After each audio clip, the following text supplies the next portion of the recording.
If Lloyd Lewis had stayed the course, following a traditional career path, he would have quite a story to tell. But as is sometimes the case, a life-altering event presented itself, and Lloyd, the man, the father, the successful businessman, stepped into the opportunity. I had a private sector career.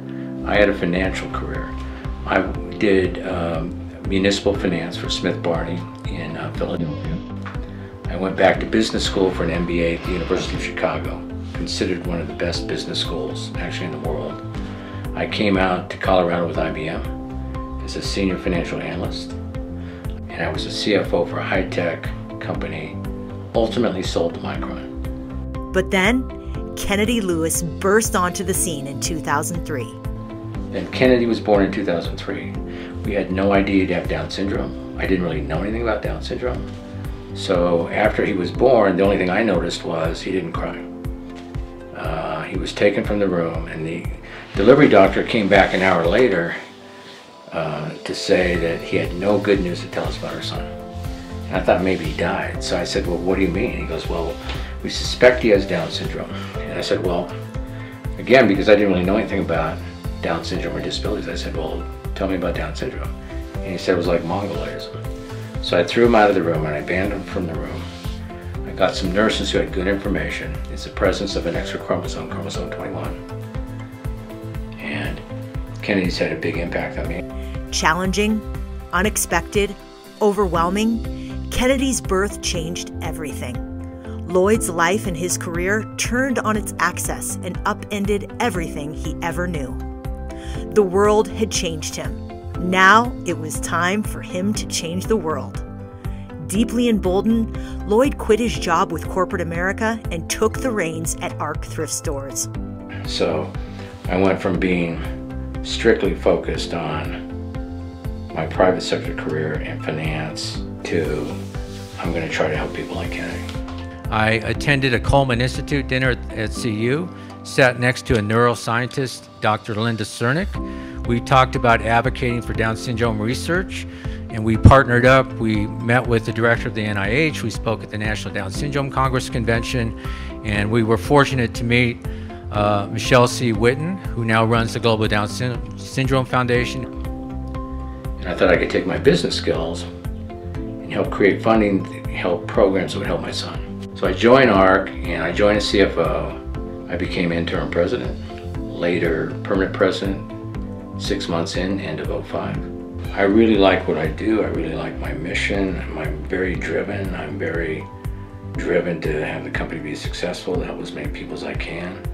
So not everything I do I'm in love with, but I do it because I want to help the mission and help people like my son. I would just interacted with someone with like the ambassadors, and I'm thinking, you know, who's really disabled? The type A business guy or people with IDD who are very loving and kind. Lloyd became CEO of ARC Thrift Stores in 2005. His mission and his vision were clear. His background in finance and in business leadership made this passionate advocate the perfect person to take this organization to new heights. Under Lloyd's leadership, ARC Thrift Stores has had a profound impact on not only the IDD community in Colorado, but on the entire state's overall economy. And Lloyd has made ARC Thrift Stores of Colorado one of Colorado's largest social enterprises. We had 10 employees with disabilities when I started. I put in a program thinking it was the right thing to do because I'm a parent. But I didn't realize how successful and popular it would become. And now our ambassadors are like the centerpiece of the company. And we now have nearly 400 employees with IDD versus 10 when I started. And the company's never been more successful. And then we created ARC University. I got contacted by the Daniels Fund. They wanted to do a big grant, a new project. And I thought, we'll create an educational program. And we created a social program, and then more recently, the Civitans community service program. My own philosophy has been, given our success and given our resources, to help as many people as we can.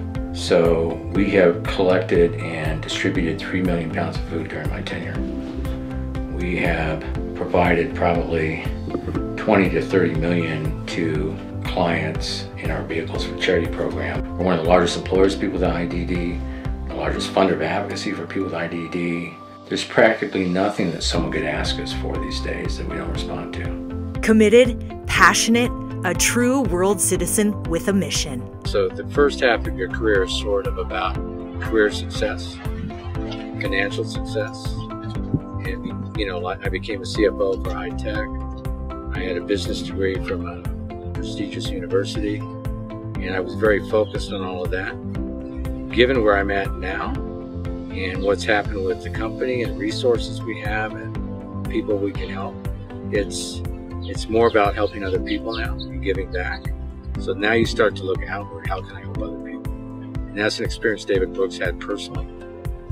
And it's a fascinating take on the first mountain being the career and the second mountain being reaching out and helping other people.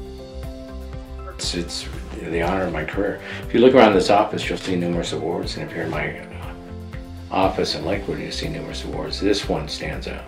This is the top of the list because this is from an organization with a century of service to people with disabilities. And, you know, we try to make them more like us. We should try to be more like them. We should try to be more like them.